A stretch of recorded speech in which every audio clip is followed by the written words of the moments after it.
नमस्कार, मैं हितेंद्र कुमार। आप देख रहे हैं सबकी खबर टीवी। जैसा कि आप सबको पता है, हरियाणा में छठे चरण का पूरे राज्यों में छठे चरण का चुनाव संपन्न हो चुका है और छठे चरण के चुनाव के बाद जो चुनावी घमासान था वो छठे चरण के बाद हरियाणा का थम गया है। और हरियाणा के अंदर जो मतदान हुआ है उसके ऊपर पिछली बार 2019 के मुकाबले अब की बार गिरावट देखी गई है चुनाव के अंदर मतदान में, और उसी चीज़ को लेके विश्लेषण करेंगे, आज डिस्कस करेंगे, चर्चा करेंगे हमारे विश्लेषक के साथ। हमारे खास मेहमान आज हमारे साथ आए हैं और उसके ऊपर पूरा आपको बताएंगे, पूरे चुनाव का विश्लेषण करेंगे। मिलाते हैं आपको हमारे खास मेहमान से। हमारे साथ हैं वीरेंद्र राठी जी, हमारे पॉलिटिकल एनालिस्ट, राजनीतिक विशेषज्ञ। राठी जी, बहुत बहुत स्वागत है आपका। आपका भी बहुत बहुत धन्यवाद और आपके दर्शकों को मेरी तरफ से नमस्कार। राठी साहब, जैसा कि चुनाव संपन्न हुआ है, जिस तरीके से बिल्कुल बहुत अच्छे तरीके से चुनाव हुआ है, पर जिस हिसाब से सूरज की गर्मी बढ़ती जा रही है और उस हिसाब से 2019 के मुकाबले अब की बार चुनाव मतदान में गिरावट देखी गई है, जो कि 4 से 5% की गिरावट आई है पिछली बार की अपेक्षा। क्या लगता है सर, क्या रीज़न हो सकते हैं, किस वजह से चुनाव में गिरावट आई है और उसके क्या कारण समझ सकते हैं? देखो, पोलिंग की गिरावट की जहाँ तक बात है तो मुझे लगता है कि एक तो गर्मी बहुत थी जी, और प्रमुख कारण इसका ये रहा है। बाकी मतदाताओं में जोश बहुत था, महिलाएं भी, नौजवान बच्चे भी, बुजुर्ग भी, बहुत से आदमी ऐसे भी हैं जो बूथ तक गए हैं। लेकिन पूरे प्रदेश के अंदर जो 5 से 6% की कमी आई है, गिरावट आई है मतदान में जी, पोलिंग परसेंटेज में, उसका प्रमुख कारण जो तपन मैं मानता हूं कि इस मौसम की हद से ज्यादा गर्मी, वो प्रमुख कारण उसका रहा है। क्योंकि पिछली बार जो देखा गया है, पिछली बार जो टेम्परेचर था वो मैक्सिमम टेम्परेचर 39 डिग्री था जो 2019 में जब चुनाव हुए। आज जो टेम्परेचर है सर वो 47 पहुंच गया है। तो ये आई थिंक इस हिसाब से देखा जाए तो ये मुख्य कारण हो सकता है चुनाव की गिरावट का, क्योंकि बहुत ज्यादा गर्मी हो गई है सर। बहुत ज्यादा गर्मी हो गई। बहुत से वोटर जो गाँव में थे उन्होंने तो डाल दिया जी। बहुत से लोग ऐसे भी हैं जो बाहर शहरों में रहते हैं या अपने गाँव से दूर रहते हैं। जी जी जी।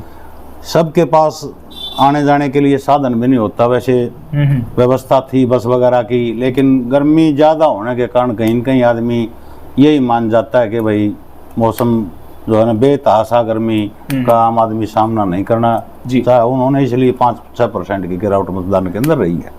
सर रेड्डी साहब, शहरी और ग्रामीण क्षेत्र की बात करें तो इस मतदान में क्या अंतर देखने को मिला? आपके बारे व्यवहार में लोगों के किस तरीके से मतदाता शहर को लेकर और ग्रामीण को विकास को? इसमें कोई बड़ा अंतर नहीं था जी। जो वोट परसेंटेज में गिरावट आई है वो शहर में भी आई है और जो ग्रामीण इलाकों में, गाँव में भी आई है जी। वो तो बराबर का पैटर्न है। ये हमारे जो शहर है, यहाँ के आसपास के लोग तकरीबन यहाँ रहते हैं। कम उन शहरों की श्रेणी में तो हमारा शहर कम से कम झज्जर, रोहतक ऐसा तो नहीं है कि वजह से गुड़गांव एक इंटरनेशनल सिटी के रूप में डेवलप है, तो उसकी तो एक अलग पहचान है।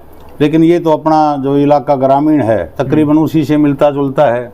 तो इसमें तो मतदान प्रक्रिया में यहाँ भी गिरावट रही मतदान परसेंटेज में और गाँव में भी रही। हम बात करते हैं अपनी रोहतक लोकसभा की। रोहतक लोकसभा में जो परसेंटेज रहा सर वो 65-67 के आसपास रहा परसेंटेज। तो उसको लेके क्या लग रहा है आपको, क्या रुझान आ रहे हैं, किस तरीके से थोड़ा बताओ रोहतक लोकसभा का? देखिए, रोहतक शहर के अंदर अभी तक इलेक्शन कमीशन की जो साइट है उसके ऊपर आंकड़े जो है ना अपडेट बार बार हो रहे हैं जी। और ये तकरीबन फाइनल सा आंकड़ा इलेक्शन कमीशन के पास अब तक जा चुका है, जिसमें रोहतक जो हमारी पार्लियामेंट है जी, इसमें ओवरऑल आपने जैसे बताया कि 65% की पोलिंग हुई है जी। लेकिन इनमें प्रमुख रूप से अगर हम हल्के वाइज निकाल करके देखें जी, तो रोहतक शहर जो विधानसभा पड़ती है उसकी पोलिंग हुई है करीब 61%। शहर की खासकर रेड्डी साहब, बहादुरगढ़ की भी बात करें, रोहतक की बात करें तो दोनों की परसेंटेज कम देखी गई है रेड्डी साहब। बहादुरगढ़ की और रोहतक की थोड़ा सा डिफरेंस है। बहादुरगढ़ सबसे कम रहा है सर, सब और उसके बाद फिर रोहतक रहा है 60.80% जी जी। और महम ने इस चीज में जरूर बाजी मारी है। हाँ, महम सबसे अच्छा रिस्पॉन्स आया है। महम की जनता अलग रहा है, ज्यादा जागरूक थी चुनाव को लेके। 70% की पोलिंग महम के अंदर हुई है। उसका कारण चाहे तो ये लगाएं कि कांग्रेस के जो नेता भान सिंह दांगी हैं, उनके लड़के बलराम दांगी हैं, जिस प्रकार से वो अपनी मेहनत कर रहे थे और उन्होंने अपने कार्यकर्ताओं की ड्यूटियां भी लगाई हुई थी कि कोई वोट अगर बाहर है तो उसको भी आप बुलाइएगा, या गांव में कोई बुजुर्ग है या विकलांग है, कुछ तो सरकार ने भी, इलेक्शन कमीशन ने भी ये व्यवस्था की थी, चुनाव आयोग ने, कि घर जा करके उनका मत का प्रयोग करवा के लाए। लेकिन जो घरों में नहीं थे, बाहर थे, तो कार्यकर्ताओं ने अपनी ड्यूटी को निभाते हुए जो है उन बुजुर्गों को वहां तक लेकर के गए हैं, महिलाओं को लेकर के गए हैं। तो ये कारण मैं मानता हूं कि वहां के जो शीर्ष नेतृत्व इलाके का था जी, वो काफी इंटरेस्ट तो और नेताओं ने भी ले रखा था, हर हल्के के नेता ने, लेकिन महम का वोटर बाकी हलकों से और थोड़ा सा एक्स्ट्रा जागरूक है, क्योंकि राजनीति महम के मतदाता के अंदर एक तरह से कहें कि रग रग में या नस नस में हम जिसको कहें वो समाई हुई है। क्योंकि महम चौबीसी की जनता ने बड़े बड़े नेता पैदा भी किए हैं और बड़े बड़े नेताओं का गुरूर भी तोड़ा है जी। वो देश के उप प्रधानमंत्री से भी टकराए हैं, प्रदेश के वर्तमान मुख्यमंत्रियों से भी वो लोग टकराए हैं। तो रुचि कुदरती की बात है, नेचुरल सिस्टम है कि वो महम का वोटर जो है वो बाकी हलकों से ज़्यादा जागरूक है। और कलानौर की जो परसेंटेज रही वो 67% की रही, बहादुरगढ़ की 59% की रही, बादली की आपकी 65% की रही, झज्जर की 65% की रही जी, और बेरी की 65% की रही, और कोसली की 69% की रही, और किलोई जो था, जो दीपेंद्र हुड्डा जी का, जिसको आप गढ़ कहें या विधानसभा क्षेत्र उनके पिताजी का है, बिल्कुल सर, वहाँ की भी जो परसेंटेज तकरीबन महम के आसपास ही रही, 69 पॉइंट समथिंग, यानी कि 70% के आसपास ही है। रईस साहब, झज्जर हल्के से आप आते हो, झज्जर हल्के की भी खासी अच्छी परसेंटेज रही है, 65% रहा है झज्जर की जनता का भी रुझान जो है। बहादुरगढ़ और रोहतक शहर को छोड़ करके बाकी का तकरीबन का ठीक रहा है, झज्जर का भी है, बेरी का भी है जी, और इसमें महम जो है सबसे टॉपर रहा है मतदान प्रक्रिया के अंदर भाग लेने में जी।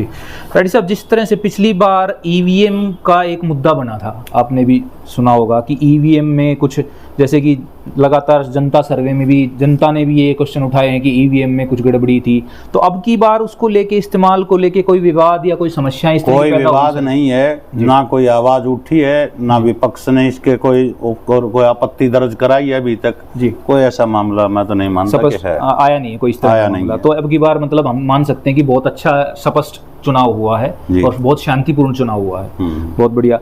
तो रेड्डी साहब, अब की बार अगर मुद्दों की बात करें तो जो इलेक्शन हुआ हमारा, जो चुनाव हुआ, उसमें अगर मुद्दों की बात करें तो आर्थिक स्थिति, बेरोजगारी, किसान समस्याएं, तो इसके अलावा भी काफी सारे मुद्दे। आप बाकी मुद्दों को छोड़ो जी, अगर हम उन मुद्दों पे जाएंगे तो वीडियो काफी लंबी बन जाएगी जी, आप रोहतक लोकसभा के ऊपर हम चर्चा करने के लिए बैठे हैं, आप केवल उन्हीं पे फोकस करेंगे तो वीडियो जो है एक सीमित सी बन जाएगी, वरना काफी बड़ी हो जाएगी। तो शॉर्ट करते हैं वीडियो को और रोहतक पे ही बात करते हैं हम। तो रोहतक के लिए क्या लग रहा है? डॉक्टर अरविंद शर्मा और दीपेंद्र हुड्डा हमारे यहाँ से हैं, तो किस तरफ रुझान जा रहा है सर? देखिए, दीपेंद्र हुड्डा जी का जहाँ तक सवाल है जी, दीपेंद्र हुड्डा जी बढ़त हमें जो लेते हुए दिखाई दे रहे हैं, एक तो वो प्रमुख रूप से किलोई विधानसभा क्षेत्र, जो हमने बात की कि उनका गृह क्षेत्र वो पड़ता है जी, और पिछले चुनाव में वहां से वो बढ़त लेकर के आए थे 45,000 वोटों की जी, करीब करीब उसी बढ़त की तरफ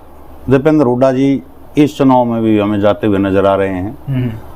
2-4 हजार वोट इधर उधर हो सकती हैं, लेकिन प्लस का अनुमान ज्यादा है जी, माइनस का अनुमान कम है, कम लग रहा है। तो इसमें कहीं ना कहीं जिस तरीके से पिछली बार एक्टिव कम थे, या मान सकते हैं हम किस तरीके से, अब की बार हुड्डा साहब, उनकी पूरा परिवार पूरी तरीके से उन्होंने जान झोंक दी थी चुनाव में, तो इसको कहीं ना कहीं इसका कारण मान सकते हैं कि वो अब की बार बढ़त लेते दिख रहे हैं। एक्टिव तो हर चुनाव में हर पार्टी होती है जी, हर प्रत्याशी होता है, प्रत्याशी का कंप्लीट पूरा परिवार और रिश्तेदार तक और कार्यकर्ता तक जोर लगाते हैं, लेकिन पिछली बार किसी भी कारणवश वो चुनाव हार गए थे, चाहे कोई भी कारण रहा हो।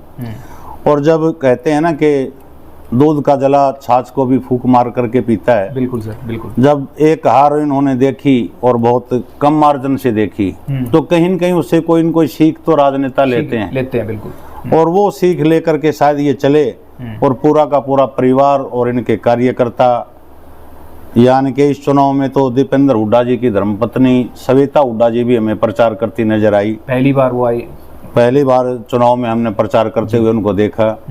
तो ये कारण मैं मानता हूँ कि किलोई की जो पिछली बार की जीत थी, कहीं न कहीं उसके आसपास थोड़ा सा प्लस जी, ये किलोई से मैं मान करके चल रहा हूँ, ये थोड़ा सा बढ़त लेकर के आएंगे। तो शहरों में पिछली बार जैसे दीपेंद्र हुड्डा जी शहरों से खासकर पीछे थे और कोसली हल्के से पीछे थे, तो उससे क्या लग रहा है रेड्डी साहब आपको अब की बार की वहाँ की क्या स्थिति है? मैं आपको अगर हम पहले वो मजबूत हल्के बता देता हूँ जहाँ में दीपेंद्र हुड्डा जी मजबूत हैं जी। सबसे पहला हल्का हमने चर्चा किया कि आपका किलोई विधानसभा क्षेत्र से। दूसरा जो सबसे मजबूत गढ़ जो आज दीपेंद्र हुड्डा जी के लिए माना जा रहा है जी पूरे रोहतक लोकसभा क्षेत्र के अंदर, वो है महम का हल्का। महम हल्का। और महम हल्के में पिछली बार जो जीत आई थी दीपेंद्र हुड्डा जी की, वो आई थी 14,000 वोटों के आसपास जी। लेकिन अब की बार महम की स्थिति काफी बदली हुई है। अच्छा। आज से करीब महीना भर पहले मेरी आनंद सिंह दांगी के बेटे बलराम दांगी जी से बातचीत हुई थी और करीब आधा घंटा हमने डिस्कशन किया था जी। तो उसमें उन्होंने अपना जीत का आंकड़ा महम का जो बताया था वो 40,000 प्लस का बताया था। अच्छा जी। कि हमारी जो बढ़त होगी कि वो 40,000 वोटों के प्लस की बढ़त दीपेंद्र हुड्डा जी की महम के अंदर होगी। और आज मैं पोलिंग के बाद ये मान करके चलता हूँ कि वो आंकड़ा उनका स्टिक बैठता हुआ मुझे नजर आ रहा है जी। यानी कि 40 के वो 45,000 की तरफ कदम बढ़ा सकते हैं। कम होने के आसार वहाँ भी नहीं है। उनका प्रमुख कारण एक रहा कि जैसे एक तो मतदान महम का सबसे ज्यादा हुआ है बिल्कुल। और फिर गांव के अंदर जैसे मैं एक गांव पड़ता भराण, उसके 99, 100 या 98 या 101 3 बूथ एक पंचायत है भराण जिंदरान के नाम से, उसके अंदर पड़ते हैं जी जी। ओवरऑल उस पंचायत के अंदर 78% की पोलिंग हुई।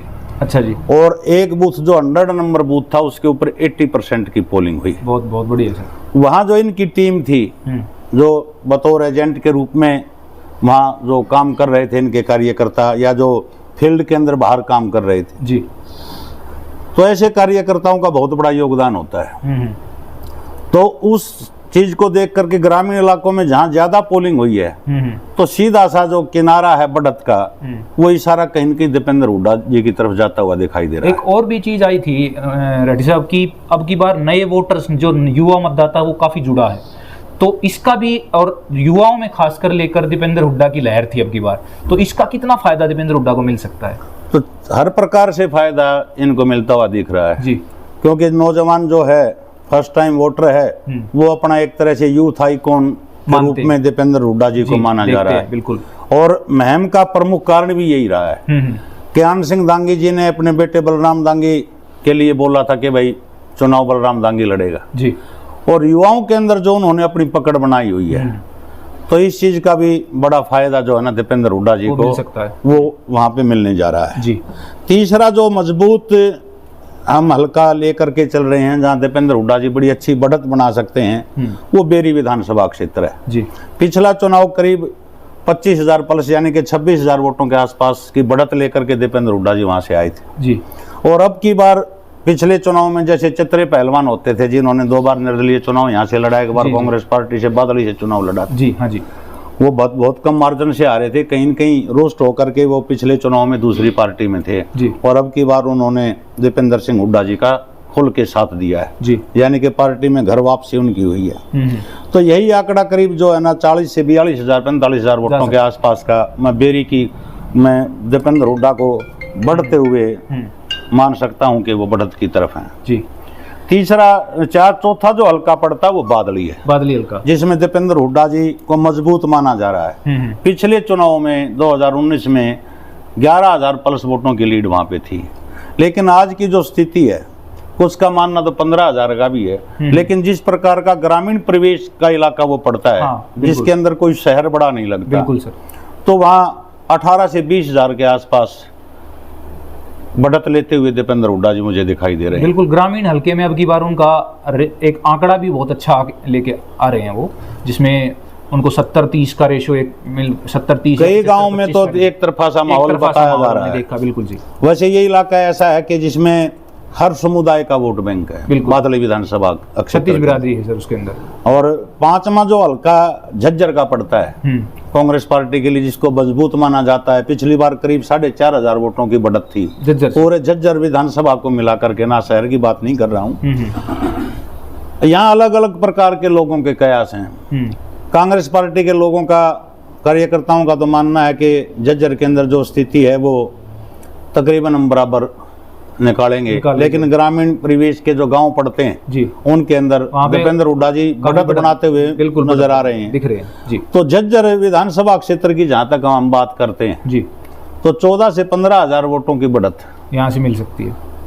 उनको बढ़त मिल सकती है दीपेंद्र हुड्डा जी को। तो ये 5 हल्के जो हम बता रहे हैं जी, इन 5 हल्कों में अगर दीपेंद्र हुड्डा जी के अगर हम बढ़त की तरफ देख रहे हैं तो करीब करीब वो बढ़त जो है वो 45,000 की किलोई से 40 की महम से 40 प्लस है, वो बढ़ सकती है, और 40 प्लस बेरी है, और 20 के आसपास जो है बादली है, और 14 से 15 हजार जो है वो आपकी झज्जर है। तो कुल मिलाकर के ये बढ़त हो जाती है 1,59,000 वोटों की। तो पिछली बार जैसे रेड्डी साहब आपने भी देखा था कि कोसली अकेले हल्के से, कोसली पे हम आएंगे ना। हाँ जी, हाँ जी। अभी तो हमने 5 हल्के कांग्रेस के बताए हैं कि जहाँ कांग्रेस बढ़त पे है जी, इनमें बढ़त बन जाती है। दीपेंद्र हुड्डा जी अगर इसमें जो हमारा आकलन सही निकलता है तो करीब 1,59,000 वोटों के आसपास जी। फिर आ जाते हैं हम रोहतक शहर के ऊपर जी। रोहतक शहर में पिछले चुनाव में दीपेंद्र हुड्डा जी 20,000 वोटों से पिछड़ करके आए थे जी जी, और अब की बार का जो अंदाजा है, कुछ लोग तो बराबर भी मान रहे हैं और कुछ का मत है कि भाई रोहतक से जीत के भी आ सकते हैं। अच्छा, लेकिन वहाँ हम बढ़त अपनी तरफ से भी भारतीय जनता पार्टी को दे रहे हैं। अच्छा, वो लेकिन वो 20,000 की जो पिछले चुनाव में बढ़त थी वो बढ़त तो भाजपा के वहाँ नहीं शहर से दे रहे, रोहतक शहर, रोहतक विधानसभा। अच्छा, रोहतक विधानसभा से दे रहे। उसमें 15,000 वोटों की बढ़त हम भारतीय जनता पार्टी के लिए मान सकते हैं। अच्छा, तो पिछली बार 20 से पीछे थे, अब की बार हम 15,000 से पीछे मान रहे हो इसको। लेकिन यह आंकड़ा 10 का भी रह सकता है। यह आंकड़ा जिस प्रकार का चुनाव हुआ है ये बराबर पे भी रह सकता है, लेकिन एक एज हम यहाँ बीजेपी को दे रहे हैं। और बाकी दूसरा जो हम बात करते हैं बहादुरगढ़ हल्के की विधानसभा क्षेत्र की, पिछली बार दीपेंद्र हुड्डा जी वहां से पीछे थे जी, अब की बार कुछ राजनीतिक हालात वहां के बदले हैं। तो ज्यादा से ज्यादा मेरा अपना मत है कि 10,000 वोटों से भारतीय जनता पार्टी वहां से बढ़त बना सकती है। अच्छा, और एक हल्का बचता है फिर कलानौर। कलानौर में पीछे दीपेंद्र हुड्डा जी बहुत ही कम वोटों से पीछे थे, और रोहतक शहर की 8-10 कॉलोनियां ऐसी पड़ती हैं जो कलानौर विधानसभा क्षेत्र के अंदर लगती है। हाँ जी, वो पिछले चुनाव में भी लगती थी जी जी। कलानौर का जो परिणाम होगा वो 3 से 4-5 हजार वोट इधर उधर हो सकता है कि दीपेंद्र हुड्डा जी भी वहां बढ़त ले जाएं, और हो सकता है कि वहां बढ़त बीजेपी के प्रत्याशी अरविंद शर्मा जी भी ले जाएं। लेकिन उसका मैं बराबर मानता हूँ। वो कम रहेगा, उसको मैं इक्वल मान करके चलता हूँ, ना इस तरफ जोड़ के चलता ना उस तरफ जोड़ के चलता। फिर मेन हल्का जो बचता है वो कोसली विधानसभा क्षेत्र बचता है, जिसके ऊपर बहुत बड़ी आस डॉक्टर अरविंद शर्मा जी ने लगा रखी है। और पिछली बार तो कोसली ने ही सारा गणित रोहतक लोकसभा का जो था वो बदल के रख दिया, सबकी नजरें वहीं टिकी हुई हैं सर। लेकिन अब की बार वो स्थिति नहीं है। पिछले चुनाव में 75,000 वोटों की लीड भाजपा प्रत्याशी डॉक्टर अरविंद शर्मा को वहां से मिली थी बिल्कुल। और लेकिन अब की बार जो आखिरी चरण में बड़े नेता भारतीय जनता पार्टी के डॉक्टर अरविंद शर्मा जी वहां गए जी, और आपके नितिन गडकरी जी भी गए, लेकिन आखिरी चरण में जो भाषण इंद्रजीत जी ने वहां दिया, हाँ, उसके मायने कुछ लोगों ने अलग निकालने शुरू किए। अच्छा, अप्रत्यक्ष रूप से दूसरे पार्टी के लोगों ने तो ये प्रचार किया कि इंद्रजीत जी जनसभा में आना नहीं चाहते थे। अच्छा, वो तो नितिन गडकरी जी से उनकी दोस्ती थी या पार्टी हाईकमान का दबाव था इसलिए वो आ गए। अच्छा, लेकिन वो स्थिति है नहीं, क्योंकि कोसली विधानसभा क्षेत्र के 2-3 अच्छे नेताओं ने पीछे कांग्रेस पार्टी ज्वाइन की है। जो 75,000 का पिछले चुनाव में आंकड़ा था जीत का डॉक्टर अरविंद शर्मा जी का, वो कहीं न कहीं घट के आएगा, और वो करीब मैं मानता हूं कि वो आंकड़ा 45,000 वोटों पे भी रह सकता है। जिस प्रकार के हमने पता करते हैं जानकार लोगों से या फोन पे बात होती हैं, आज मैं बल्कि 4-5 गांव में तो जाके भी आया था, तो वो आंकड़ा घट करके 45,000 का रहता है। तो राव दान सिंह जी ने भी, दान सिंह का इसमें कोई मैटर नहीं है। दान सिंह की बात हम भिवानी की बात कर रहे हैं, हम रोहतक पार्लियामेंट की बात कर रहे हैं। आप इसको कंप्लीट करने दो एक बार। जी सर, जी सर। इसमें अगर आप आंकड़ा देखोगे तो भारतीय जनता पार्टी कांग्रेस पार्टी ने लीड ली 5 हल्कों के अंदर, वो करीब 159 की ली। ठीक है। रोहतक से बीजेपी आगे करीब 15,000 से, बहादुरगढ़ से बीजेपी आगे करीब 10,000 से। कलानौर को हमने माना इक्वल, और कोसड़ी को हम लीड दे रहे हैं, बढ़त दे रहे हैं। अच्छा। कहीं 45,000 वोटों के आसपास की। अच्छा। तो 45 और 25 70, यानी कि भाजपा 3 हलकों के अंदर करीब 70,000 वोटों की बढ़त ले सकती है। हाँ। और दीपेंद्र हुड्डा जी की जो बढ़त हमने 5 हलकों के अंदर निकाली थी, वो बढ़त निकाली थी 159 की जी। तो कुल मिलाकर के हमारा जो आकलन आज का है, हाँ, ये 89,000 वोटों का आकलन हमने निकाला है कि दीपेंद्र हुड्डा जी कम से कम बढ़त लेकर के यहाँ से चल रहे हैं। इसमें 15 से 20,000 वोटों का मैं इधर से उधर मानता हूँ। मेरा अपना मानना है कि ये कम होने की गुंजाइश तो मैं नहीं मानता ज्यादा कि है, लेकिन फाइनल परिणाम जो है ना वो 4 तारीख को आएगा। 15 से 20,000 वोट ये बढ़ भी सकती हैं। घटेंगी तो बहुत कम घटेंगी 89 की लीड में से, और बढ़ेंगी तो 15 से 20 बढ़ सकती है। इसमें एक चीज और बचती है, उसके बारे में हम अभी कह नहीं सकते जी। वो होती है पोस्टल बैलेट। वो भी आई हैं कुछ इसके अंदर, वो आई हैं, वो अभी तक ये नहीं पता कि कितनी आई हैं। वो मैं बता देता हूँ आंकड़ा आपको। लगभग पोस्टल बैलेट का जो आंकड़ा था वो 1500 के आसपास था। 1500 नहीं होंगी, हजारों में मिलेंगी वो, क्योंकि 1500 का आंकड़ा मैं नहीं मानता, क्योंकि यहाँ के जो कर्मचारी थे वो कर्मचारियों को तो वो मिला हुआ था, उन्होंने तो अपनी ड्यूटी के स्थान पे ही वोट डाल दिया।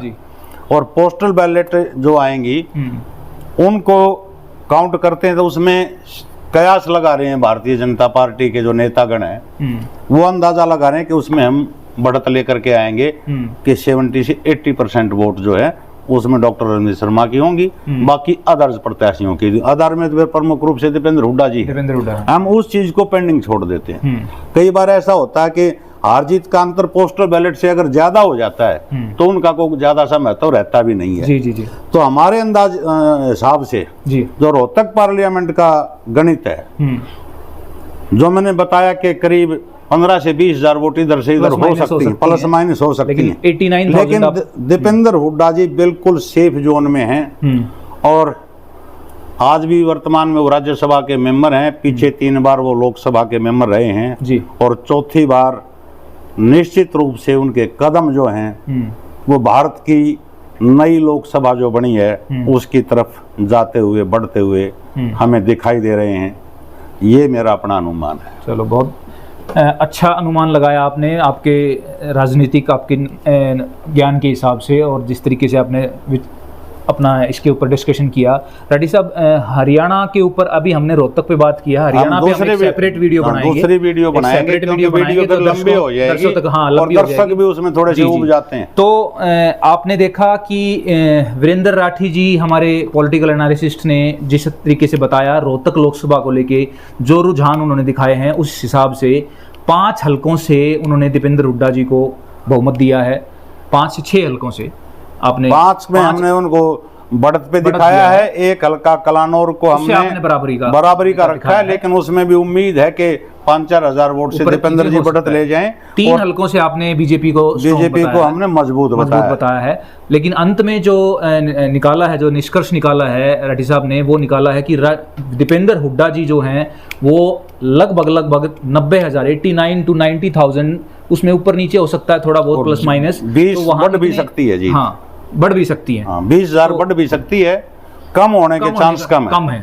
तो इस हिसाब से दीपेंद्र हुड्डा जी यहाँ से बहुमत लेते हासिल करते दिख रहे हैं।